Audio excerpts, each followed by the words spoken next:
On the two men. Whatever you most want to hear what I have to say sometimes. Specifically says something. I try my best. I don't want to be stepping on top of each other's conversation. Sure, that's fine. We're on standby right now.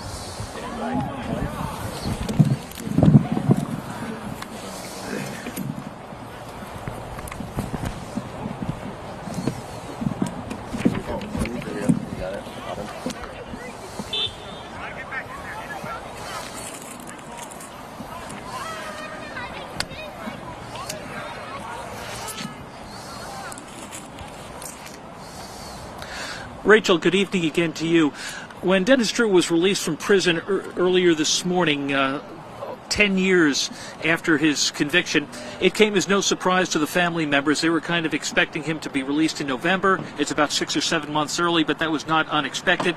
And so joining us tonight are Brian and Debbie Rivers, Regina and Mike Stewart, who are here on what has been a very difficult day has it been, and what were you expecting this to be like?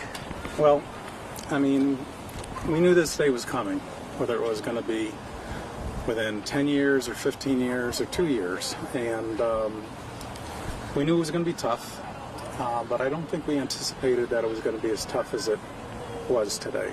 The emotions really hit home, and we know that we've been doing everything we can as our two families to keep him in jail as long as possible, and at the same time do everything we could. But at the same time, we knew at some point this was coming about, and tough day for us. But at the same time, we're here tonight for the Shenandoah Senior Scholarships, and that in itself makes us feel better just being on the Shen grounds. We knew at some point that Dennis Drue would be released from prison. The sentence was 5 to 15 years. It was an indeterminate sentence. So I guess an open-ended question now is, do you consider justice to have been done? Let's go over to Brian. I will never consider justice to be done. 5 to 15, I feel, is kind of a light sentence for killing 2 kids the way he did. Having so many tickets and just vicariously carrying on the way he did. I hope he learned a lesson the last 9.5 years.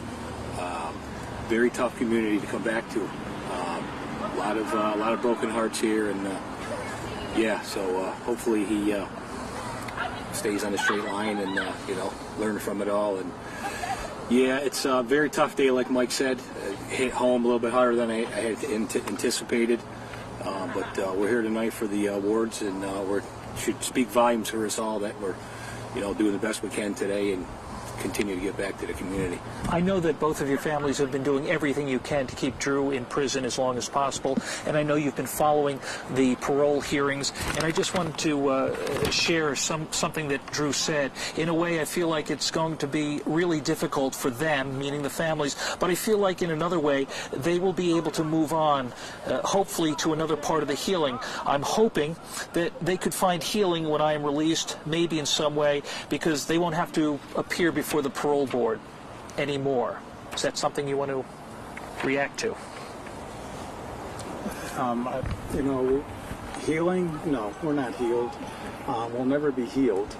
And to think that he would say that, you have to wonder sometimes how sincere he is. Many things were said in his parole hearing, the transcripts that we read, and we would have just loved to hear, that everything that he had done, he admitted to. But there was still that, it always seemed to be one final sentence where he would come out and say, yeah, but I wasn't technically drunk at the time based on the blood level. And really, I had smoked marijuana, but I had done that earlier in the day, so I was fine that night. So there was, for some reason, he felt the need to bring that out each time, which really hurts us when we're reading those transcripts. I know how meaningful the scholarship fund is, and I know you will be presenting those scholarships to students, and I know how meaningful this memory garden is as well, because many students come by here every day, and I hope it gives you solace in knowing how much your children are respected and will continue to be remembered in the future. Thank you for taking the time. Mike, Regina Stewart, Debbie and Brian Rivers, the best to you. And we're going to send it back to the studio.